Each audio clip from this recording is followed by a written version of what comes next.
Start. हाय दोस्तों, एग्रीनाइक platform पे आपका स्वागत है। दोस्तों आज इस वीडियो में हम लोग इम्पोर्टेंस ऑफ कल्चर के बारे में पढ़ेंगे। सो दोस्तों आइए वीडियो को लेट किए बिना आगे बढ़ते हैं। जैसे कि आप देख रहे हैं कि इम्पोर्टेंस ऑफ कल्चर हेडिंग पड़ा हुआ है। दोस्तों आपको बता दें कि कई साइंटिस्ट यानी कई रिसर्चर जो साइकोलॉजिस्ट एंड सोशियोलॉजिस्ट थे, उन्होंने जो कल्चर्स के इम्पोर्टेंट बताया है, जो कल्चर्स के संस्कृति के महत्वपूर्ण कई स्टेप में यानी कई टर्म के रूप में बताए हैं। तो कुछ ऐसे इम्पोर्टेंस हैं, उसके बारे में आज हम इस वीडियो में चर्चा करेंगे। कुछ इम्पोर्टेंस है कल्चर के, उसके बारे में हम लोग बात करेंगे। सो दोस्तों आइए वीडियो को लेट किए बिना देख लेते हैं। दोस्तों सबसे पहला देख रहे हैं एंसेस्ट्री। एंसेस्ट्री मीन्स आपको बता दें पूर्वज। आपको बता दें कि आपके पूर्वज क्या कर रहे थे। आपके जो पूर्वज का जो कल्चर था, जो संस्कृति था, वो उनके जो नॉर्म्स, कस्टम्स, उनके जो ट्रेडिशनल थे, वो सब ये इस समय आपको बताते हैं। यानी कि जो इससे पहले आपके जो पूर्वज थे, जो भी कल्चर्स को अपनाते थे, जो भी कल्चर्स को वो उन कल्चर्स की एक्टिविटी को वो फॉलो करते थे, वो आज के समय में उस चीज को कल्चर के माध्यम से हम लोग पहचानते हैं, यानी हम लोग जानते हैं। और आपको बता दें कि कल्चर जो है वो हमेशा रहता है। आपके पूर्वज के बारे में कल्चर बताता है कि आपके पूर्वज कैसे थे।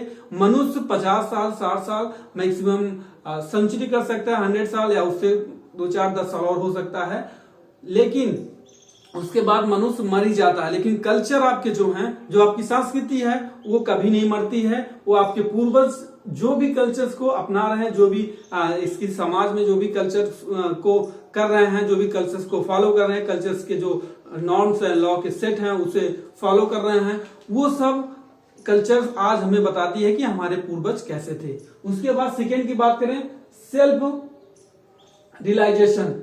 सेल्फ रियलाइजेशन की बात करें, आपको बता दें कि एक सोसाइटी में या समाज में जो कल्चर्स हैं, उस कल्चर के अकॉर्डिंग अगर उसी कल्चर्स के कोई पर्सन आपको मिलता है या उस कल्चर को फॉलो करने वाला कोई ह्यूमन बीइंग आपको मिलता है, तो आपको कंफर्ट फील होता है, आपको अच्छा लगता है। या उस सोसाइटी में, जिस सोसाइटी में आप किसी सोसाइटी से गए हैं दूसरे सोसाइटी में, उस सोसाइटी के जो कल्चर्स हैं, जो लॉ एंड नॉर्म्स के सेट हैं, वो लोग भी उसी चीज को फॉलो कर रहे हैं, आप भी उसी चीज को फॉलो कर रहे हैं, तो उसमें आपको कंफर्टेबल फील होगा। आप वो उस इन्वायरमेंट में, यानी उस समाज के इन्वायरमेंट में आप सेट बैठेंगे। एग्जाम्पल के तौर पे आपको बता दें, सपोज मानो कोई ह्यूमन बीइंग है, कोई ह्यूमन बीइंग है, वो अगर यूपी में यानी उत्तर प्रदेश में रह रहा है, उत्तर प्रदेश से वो वेस्ट बंगाल चला गया या दिल्ली चला गया, तो जब वहां जाने के बाद यहाँ के जो समाज के कल्चर्स थे, यहाँ के समाज के जो मोरल्स थे, यहाँ के समाज की जो वैल्यू थी, यहाँ के समाज के जो रीति रिवाज थे, अब वहां के समाज से या यहाँ के समाज में दोनों में डाइवर्स है, दोनों में विभिन्नता है।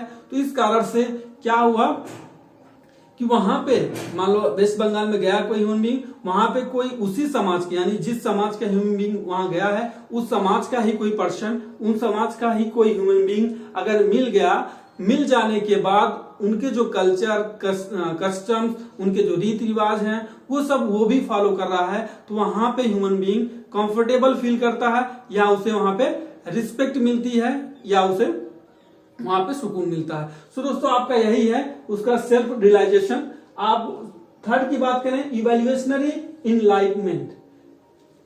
आपको बता दें इवैल्यूएशनरी इनलाइटमेंट विकासवाद प्रबंधन या उनके शिक्षा या तालीम।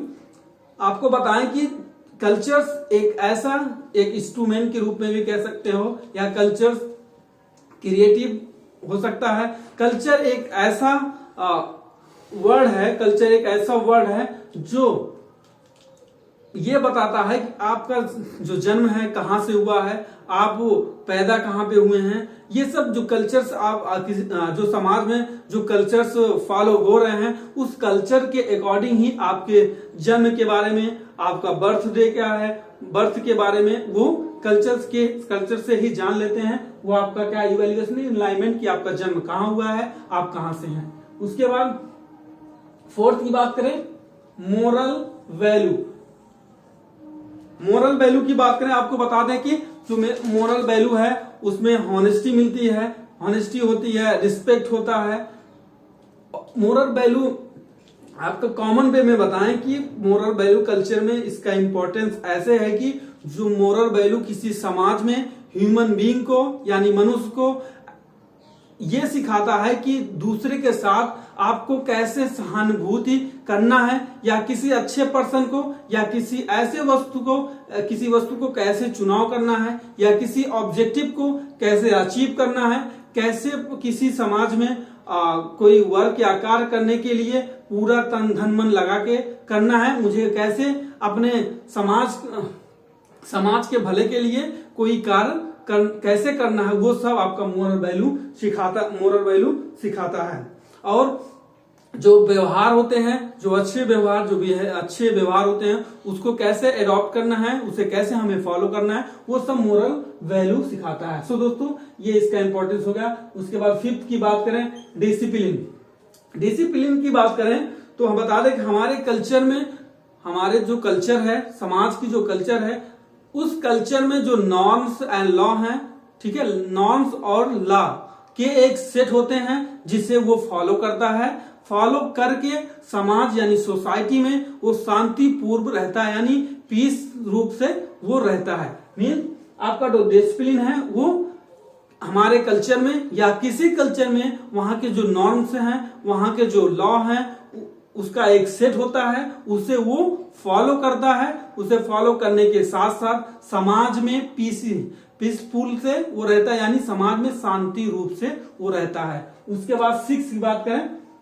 नॉलेज की बात अगर हम करें तो आपको बता दें कि पूर्वज के बारे में ज्ञान प्राप्त होता है, यानी कल्चर्स जो है वो आपके पूर्वज के बारे में नॉलेज यानी इंफॉर्मेशन प्राप्त करता है, यानी उसके बारे में ज्ञान देता है, हमारे पूर्वज के बारे में बताता है। दोस्तों, कैसे आपको बता दें कि अभी इससे पहले भी एग्जांपल आपको दिए हैं कि जो मनुष्य होता है वो कुछ सीमित समय के लिए जीवित रहता है, उसके बाद उसकी डेथ हो जाती है, वो मर जाता है। लेकिन आपका जो कल्चर है वो हमेशा चलता रहता है, वो कभी मरता नहीं है। तो इससे क्या होता है, आप जिस समाज में रह रहे हैं उस समाज में जिस टाइम आप हैं उस टाइम में जो कल्चर्स, कस्टम्स, ट्रेडिशनल्स जो फॉलो कर रहे हैं, जो लोग वहां पे सारे रीति रिवाज को कर रहे हैं, वहां के जो वेशभूषा सब फॉलो कर रहे हैं, तो उससे ये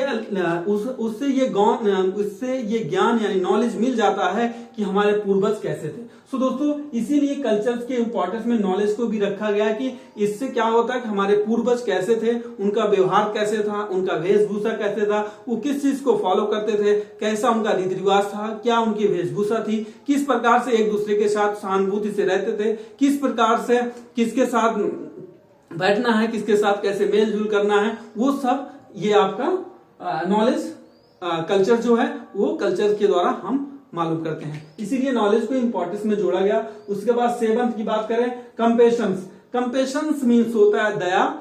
सो दोस्तों, कंपेशंस इसमें जो इंपॉर्टेंस ऑफ कल्चर्स में कंपेशंस में इसलिए जोड़ा गया, जो आपका कल्चर होता है, जैसे कि आप जानते हैं कल्चर्स में जो नॉर्म्स एंड लॉ के जो सेट होते हैं, यानी जो कल्चर्स में जितनी भी गतिविधियां होती हैं उस गतिविधियों का एक जो सेट होता है उसे हम फॉलो करते हैं। फॉलो करने के साथ साथ और कल्चर्स का एक ऑब्जेक्टिव या मोटिव ये भी है कि कल्चर्स, अगर आप पूर्ण रूप से कल्चर्स के जो नॉर्म्स लॉ हैं उसके सेट को अगर आप फॉलो करते हैं तो एक दूसरे के प्रति आपके अंदर दया होगा, एक दूसरे के प्रति सहानुभूति होगी, एक दूसरे के प्रति उनके कार्य को करने के लिए आप अग्रेसिव होंगे। सो दोस्तों, इसीलिए कंप्रेशन को यानी दयालु को जोड़ा गया, यानी किसी सोसाइटी में कल्चर से एक ऐसी गतिविधि है, कल्चर एक ऐसी टहनी है या पेड़ कह सकते हैं जो सीखने के बाद या उसके सारे नियम या नॉर्म्स एंड लॉ को उसके सेट को फॉलो करने के बाद आप जिस समाज में रह रहे हैं उस समाज में एक दूसरे के प्रति आपके अंदर सहानुभूति होगी, एक दूसरे के प्रति आप दयालु होंगे, एक दूसरे के ऑब्जेक्टिव को यानी एम्स को प्राप्त करने यानी अचीव करने में आप एक दूसरे के साथ मिलजुल कर करेंगे। इसीलिए ये कंपेशन जोड़ा गया। उसके बाद 8th की बात करें, मीनिंग ऑफ लाइफ की बात करें कि जो कल्चर होता है, कल्चर आपको जीवन जीने का जीवन जीने का सलीका सिखाता है, यानी जीवन जीने के बारे में आप लोग को बताता है कि आप कैसे बिहेवियर अडॉप्ट करेंगे, आप कैसे समाज में अपना जीवन जिएंगे। सो दोस्तों, कल्चर जैसे कि आप बता दें कि कई क्षेत्रों में ऐसे है कि जो सबसे बड़े होंगे, मान लो जो चारपाई है, वो जो सबसे बड़े होंगे, वो अगर चारपाई पे वो बैठे हैं तो वो सिधाने पे बैठेंगे, और उसके बाद जो उससे छोटे लोग हैं, यानी उससे छोटे लोग हैं, वो उसके चारपाई पे। यहाँ छोटे मीन्स ये होता है कि आपका मान लो आपका कोई ग्रैंडफादर है, आप जब ग्रैंडफादर मान लो यहाँ पे चारपाई है, चारपाई के ये सिधाने पे अगर वो बैठे हैं, तो आप उनके जो पुत्र होंगे वो यहाँ पे बैठेंगे। तो दोस्तों, ये सब क्या है, ये सब रीत रिवाज थी, ये सब परंपराएं थी। तो ये सब कल्चर क्या है, कल्चर यही सब तो बताता है कि समाज में, जिस समाज में आप रह रहे हैं, उस समाज में उनकी वेशभूषा क्या है, उनकी रीत रिवाज क्या है, उनका ट्रेडिशनल यानी उनकी परंपरा क्या है, उनकी मोरल्स क्या है, समाज की वैल्यू क्या है, इनकी वैल्यू क्या है, हमें एक दूसरे के साथ कैसे रहना है, दूसरे के साथ कैसे एक दूसरे के साथ टाइम स्पेंड करना है, एक दूसरे के कार्य को हेल्प करना है, एक दूसरे का जो भी एक्टिविटी या वर्क है उसके साथ उसके ऑब्जेक्टिव एंड एम्स को प्राप्त करने में सहायता देना है। ये सब कल्चर सिखाता है। और उसके साथ साथ जब ये सब होता है तो वो हमारा जीवन जीने के लिए भी बताता है। जब आपको किसी समाज के बारे में सारी चीजें नॉलेज हो जाएगी तो क्या होगा कि आप समाज में अपने जीवन जीने के लिए, अपना जीवन निर्वाह करने के लिए आप कैसे रहना है आप उस एबल हो जाएंगे। तो यही चीज है इंपॉर्टेंस ऑफ कल्चर्स में। आपका मीनिंग ऑफ लाइफ को जोड़ा गया कि जीवन जीने का सलीका या जीवन कैसे जीना है वो आपको बताती है। साथ साथ में वहां के जो बिहेवियर यानी व्यवहार है उसे भी कैसे मुझे अडॉप्ट करना है, कैसा बिहेवियर अडॉप्ट करना है, कैसे दूसरे के प्रति मुझे रहना है, वो सब आपको कल्चर से बताता है। उसके बाद नेक्स्ट की बात करें, 9 की बात करें, सेफ गार्ड्स फ्यूचर जनरेशन।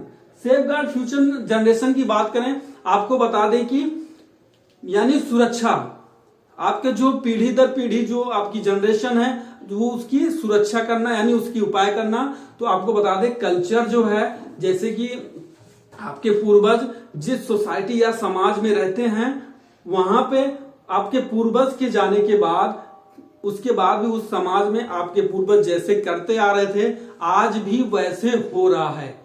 इसका रीजन क्या है कि कल्चर जो है, आपकी जो संस्कृति है, वो आपके समाज में जितनी भी गतिविधियां हो रही थी कल्चर के ही वजह से वो सेफ है, यानी उसका सुरक्षा किया गया। कल्चर के ही माध्यम से वो सुरक्षा हुआ है। कल्चर के ही माध्यम से आप ये समझ पाए कि हमारे पूर्वज क्या कर रहे हैं, हमारे पूर्वज क्या करते थे, हमारे पूर्वज का वेशभूषा क्या था, हमारे पूर्वज के रीत रिवाज क्या थे, हमारे पूर्वज किस चीज को फॉलो करते थे।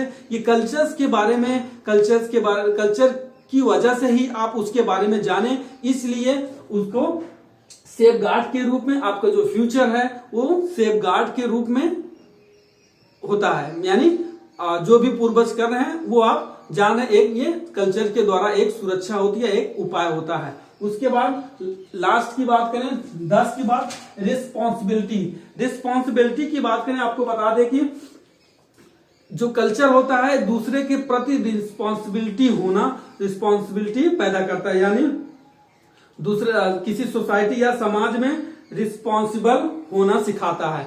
आपको बता दें अगर किसी समाज में या सोसाइटी में जो मनुष्य है अगर वो रिस्पॉन्सिबल नहीं है तो ये कहा जाता है कि वो एक पशु के समान होता है। अगर किसी समाज में कोई मनुष्य या ह्यूमन बीइंग है अगर वो रिस्पॉन्सिबल नहीं है तो एक पशु के समान होता है। आपको बता दें कि गांव में कई बार आप ऐसे सुने भी होंगे, कोई ऐसा ह्यूमन बीइंग है, कोई ऐसा मनुष्य है, कोई ऐसा बॉयज है, अगर वो अपने आप में रिस्पॉन्सिबल मीन्स क्या है कि आपके जीवन जीने की जो भी शैली है, आपको कैसे जीवन जीना है, हमारा समाज कैसे चल रहा है, हमें समाज के बीच में कैसे रहना है और हमें एक दूसरे के साथ कैसे रहना है, हमें अपने आप को इम्प्रूव करने के लिए कैसे रहना है, हमें अपने समाज को इम्प्रूव करने के लिए कैसे रहना है, ये सब के बारे में जब वो रिस्पॉन्सिबल ही नहीं होगा, जब ये सब वो करना ही नहीं चाहेगा तो क्या होगा, वो तब तो हो गया ना पशु के समान हो गया। जैसे कि आपके घर पे कोई भी ऐसे एनिमल्स या पशु हैं, उन्हें क्या होता है, उन्हें क्या रहता है, उन्हें कोई रिस्पॉन्सिबल नहीं है, जहां आप बांध दिए वो बने हैं, उनको खाना है और अगर आप डाल दिए चारा हो रहा तो चारा खा लेंगे।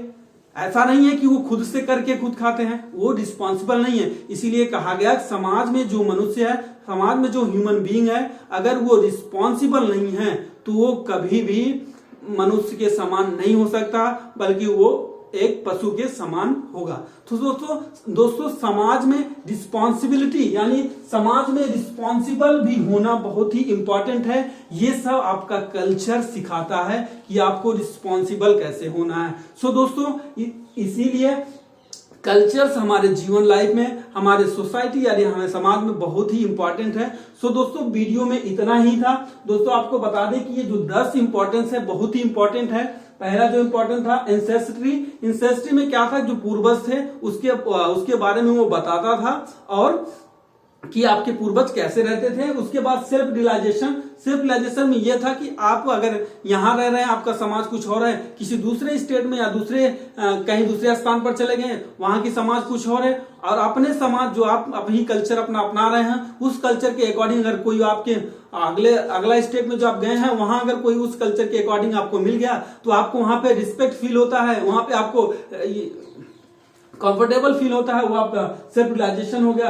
इवोल्यूशनरी एनलाइटमेंट क्या है? इवोल्यूशनरी एनलाइटमेंट यह है कि कल्चर ही एक ऐसा है कि कल्चर के माध्यम से ये पता चलता है कि आपका जन्म कहाँ हुआ है, आप कहाँ पैदा हुए हैं, ये सब आपका कल्चर बताता है। उसके बाद फोर्थ की बात करें मोरल वैल्यू। मोरल वैल्यू में आपका ये था कि आपके जो समाज यानी सोसाइटी में जो ह्यूमन बीइंग है वो एक दूसरे के साथ कैसे रहेंगे, एक दूसरे के साथ कैसे सहानुभूति पैदा करेंगे, एक दूसरे के साथ मिलकर कैसे किसी ऑब्जेक्टिव को यानी एम्स को प्राप्त करेंगे, एक दूसरे का कैसे हेल्प करेंगे, एक दूसरे के साथ कैसे अपना जीवन जिएंगे, एक दूसरे के साथ कैसे अपने समाज को इंप्रूवमेंट करने के लिए और एक दूसरे के साथ अपने आप को इंप्रूव करने के लिए वो कैसे तत्पर रहते हैं। उसके बाद आपका फिफ्थ था डिसिप्लिन। डिसिप्लिन की बात करें कि जो आपका कल्चर है, उस कल्चर में जो एक नॉर्म्स एंड लॉ है उसके एक सेट होते हैं, उस सेट को वो क्या करता है, फॉलो करता है।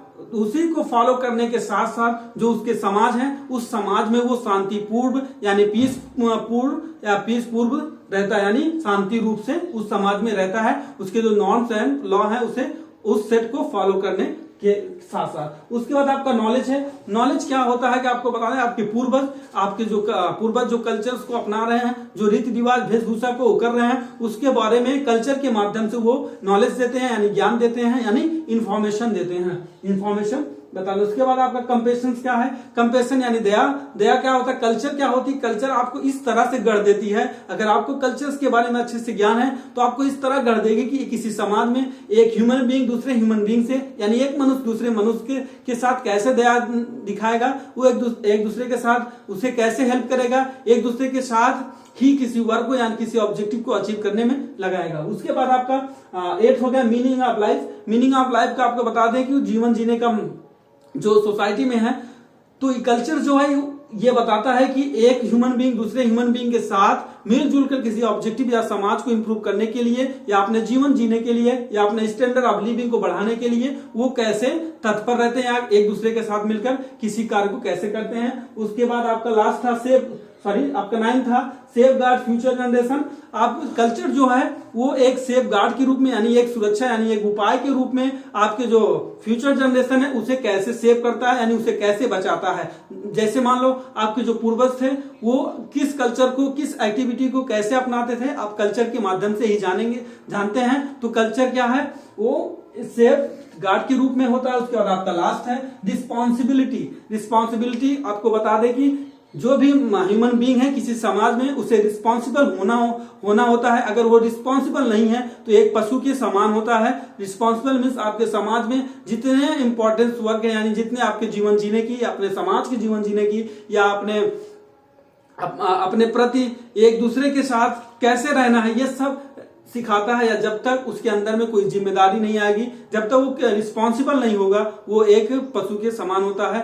सो दोस्तों वीडियो में इतना ही। दोस्तों आशा करता हूं वीडियो आपको पसंद आया होगा। वीडियो को लाइक एंड सब्सक्राइब करें, बाद में बेल आइकन को प्रेस करें जिससे आने वाले सारे वीडियो का नोटिफिकेशन आपको मिलता रहे। दोस्तों अभी भी अगर आपको कोई डाउट होता है इस सेशन में तो कमेंट बॉक्स में कमेंट कर सकते हैं, नहीं तो डिस्क्रिप्शन बॉक्स में जाके टेलीग्राम चैनल को ज्वाइन कर सकते हैं। आप वहां पे अपने क्वेश्चंस को पूछ सकते हैं। साथ साथ में दोस्तों एक चीज और बता दें, बीएससी एजी का सिलेबस यानी एमएससी एजी BSc या MSc की किसी भी सेमेस्टर से आपको अगर प्रॉब्लम होती है तो तब भी आप कमेंट बॉक्स में कमेंट कर सकते हैं। नहीं तो दोस्तों अगर आपके पास तक वीडियो जा रही है, अगर आपको लगता है कि इस सेशन यानी इस प्लेटफॉर्म से किसी आपके फ्रेंड को या किसी आपके दोस्त को या किसी अपने सहपाठी को के पास तक अगर आप भेजते हैं, उसे किसी प्रकार से अगर हेल्प हो जाती है तो दोस्तों उसके लिए बहुत ही अच्छा होगा और उसी के माध्यम से आप शेयर करके एक हेल्पफुल पर्सन बन सकते हैं। सो दोस्तों जय हिंद जय भारत।